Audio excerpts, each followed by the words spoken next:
नमस्कार दोस्तों, स्वागत करता हूं आपके अपने यूट्यूब चैनल श्री दर्शन टीवी में।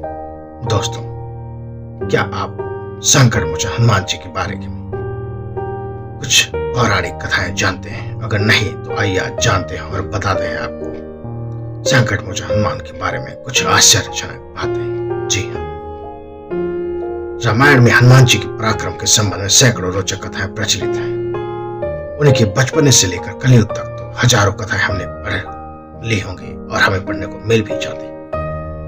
और जानते हैं यहाँ पर मात्र 5 ऐसी पौराणिक कथाएं जो बड़ी अद्भुत और रोचक है। नंबर 1, चारों जुग प्रताप तुम्हारा। जी हाँ, जब आप हनुमान चालीसा पढ़ते हैं तो उसमें एक लाइन आती है, चारों जुग प्रताप तुम्हारा है प्रसिद्ध जगत विचारा। क्या है इसका अर्थ? आइए जानते हैं। लंका विजय पर अयोध्या लौटने पर जब श्री राम उन्हें युद्ध में सहायता देने वाले विभीषण, सुग्रीव, अंगद आदि को कृतज्ञता स्वरूप उपहार देते हैं तो हनुमान जी श्री राम से याचना करते हैं, यावद राम कथा वीर चरिष्यति महितले तावत् शरीरे वत्स्योत्यम प्राणमामं न संशय। अर्थात हे वीर श्री राम, इस पृथ्वी पर जब तक राम कथा प्रचलित रहे तब तक निसंदेह मेरे प्राण इस शरीर में बसे रहे। इस पर श्री राम ने उन्हें आशीर्वाद दिया, एवं तत् कपिश्रेष्ठम भविता नात्रम संशय चरिष्यति कथा याद देशा लोके च मामिका तावत्ते भविता कीर्ति शरीरे व्यस्त था लोका यावस्थ्यम तात्वम स्थिरताम में कथा। अर्थात हे कपिश्रेष्ठ, ऐसा ही होगा, इसमें संदेह नहीं है। संसार में मेरी कथा जब तक प्रचलित रहेगी तब तक तुम्हारी कीर्ति अमिट रहेगी और तुम्हारे शरीर में प्राण भी रहेंगे। जब तक ये लोग बने रहेंगे तब तक मेरी कथाएं भी स्थिर रहेंगी। चारों जुग प्रताप तुम्हारा है प्रसिद्ध जगत उजियारा। नंबर 2, हनुमान जी ने एक नहीं बल्कि 2 बार उठाया था संजीवनी पर्वत। जी हाँ, एक बार बचपन में हनुमान जी ने समुद्र में से संजीवनी पर्वत को देवगुरु बृहस्पति के कहने से अपने पिता के लिए उठा लाए थे। यह देखकर उनकी माता बहुत ही भावुक हो जाती हैं। इसके बाद राम रावण के युद्ध के दौरान जब रावण के पुत्र मेघनाद ने शक्ति बाण का प्रयोग किया तो लक्ष्मण सहित कई वानर मूर्छित हो गए थे। जामुन के कहने पर हनुमान जी संजीवनी बूटी लेकर द्रोणाचल पर्वत की ओर गए। जब उनको बूटी की पहचान नहीं हुई तो उन्होंने पर्वत के एक भाग को उठाया और वापस लौटने लगे। रास्ते में उनको कालनेम राक्षस ने रोक लिया और युद्ध के लिए ललकारने लगा। कालनेम राक्षस रावण का अनुचर था। रावण के कहने पर ही कालनेम हनुमान जी का रास्ता रोकने लगा था, लेकिन राम भक्त हनुमान ने उसके छल को जान गए और उन्होंने तत्काल उसका वध कर दिया। नंबर 3, विभीषण और राम को मिलाना। जब हनुमान जी सीता माता को ढूंढते ढूंढते विभीषण के महल में चले जाते हैं, विभीषण के महल पर वे राम का चिन्ह अंकित देखकर प्रसन्न हो जाते हैं। वहां उनकी मुलाकात विभीषण से होती है। विभीषण उनसे उनका परिचय पूछते हैं और वो खुद को रघुनाथ का भक्त बताते हैं। हनुमान और विभीषण का लंबा संवाद होता है। हनुमान जी जान जाते हैं कि यह काम का व्यक्ति है। इसके बाद जिस समय श्री राम लंका पर चढ़ाई करने की तैयारी कर रहे होते हैं, उस दौरान विभीषण का रावण से विवाद चल रहा होता है। अंत में विभीषण महल को छोड़कर राम से मिलने को आतुर होकर समुद्र के इस पार आ जाते हैं। वानरों ने विभीषण को आते देखा तो उन्होंने जाना कि शत्रु का कोई खास दूत है। कोई विभीषण पर विश्वास नहीं करता है। सुग्रीव कहते, हे रघुनाथ जी सुनिए, रावण का भाई मिलने आया है। प्रभु कहते, हे मित्र, तुम क्या समझते हो? वानर सुग्रीव ने कहा, हे नाथ, राक्षसों की माया जानी नहीं जाती। यह इच्छा अनुसार रूप बदलने वाला न जाने किस कारण आया हो। ऐसे में हनुमान जी सभी को दिलासा देता है और राम भी कहते हैं कि मेरा प्रण है कि शरणागत के भय को हर लेना चाहिए। इस तरह हनुमान जी के कारण श्री राम विभीषण का मिलन सुनिश्चित हो पाया। नंबर 4, सबसे पहले लिखी थी रामायण।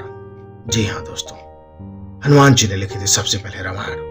शास्त्रों के अनुसार विद्वान लोग कहते हैं कि सर्वप्रथम राम कथा हनुमान जी ने लिखी थी और वह भी एक शिला चट्टान पर अपने नाखूनों से। यह राम कथा वाल्मीकि की रामायण से पहले लिखी गई थी और यह हनुमत रामायण के नाम से प्रसिद्ध है। यह घटना तब की है जब कि हनुमान जी श्री राम रावण पर विजय प्राप्त करने के बाद अयोध्या में राज करने लगते हैं और श्री हनुमान जी हिमालय पर चले जाते हैं। वहां पर वे शिव तपस्या के दौरान की एक शिला पर प्रतिदिन अपने नाखून से रामायण की कथा लिखते थे। इस तरह उन्होंने प्रभु श्री राम की महिला को उल्लेख करते हुए हनुमत रामायण की रचना की।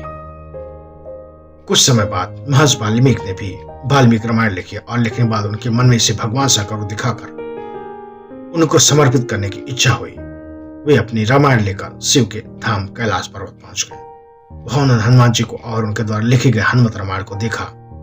हनुमत रामायण के दर्शन कर वाल्मीकि जी निराश हो गए।